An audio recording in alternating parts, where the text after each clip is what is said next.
নমস্কার, আমি বানর বাবু।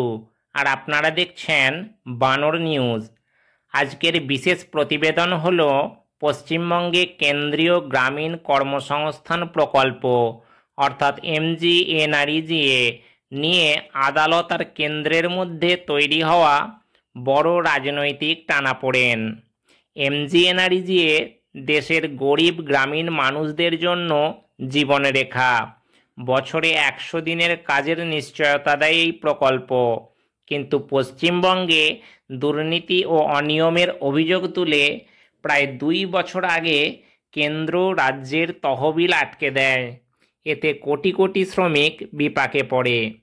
কয়েক মাস আগে কলকাতা হাইকোর্ট রায় দিয়েছে কেন্দ্রকে অবিলম্বে এই প্রকল্প চালু করতে হবে। 1 আগস্ট থেকেই মজুরি বন্ধ রাখা যাবে না।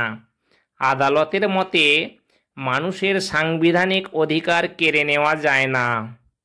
কিন্তু কেন্দ্র বলছে রাজ্যে দুর্নীতি হয়েছে, ভুয়ো জব কার্ডে টাকা গিয়েছে, সঠিক অডিট না হওয়া পর্যন্ত টাকা ছাড়ব না।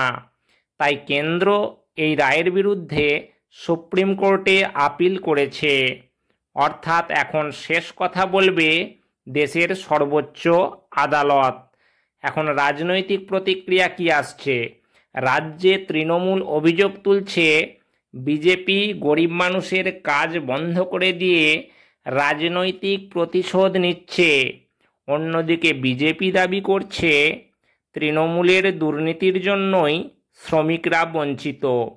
ফলে এই বিতর্ক এখন শুধুই আইনি নয়, রাজ্যের রাজনীতির কেন্দ্রবিন্দুতে রয়েছে। এমজিএনআরইজিএ চালু হবে নাকি বন্ধই থাকবে, এখন তা নির্ভর করছে সুপ্রিম কোর্টের সিদ্ধান্তের ওপর। কিন্তু কথা নিশ্চিত, এই বিতর্ক আসন্ন 2026 নির্বাচনের রাজনীতি তপ্ত করে তুলবে। তো এই ছিল আজকের প্রতিবেদন।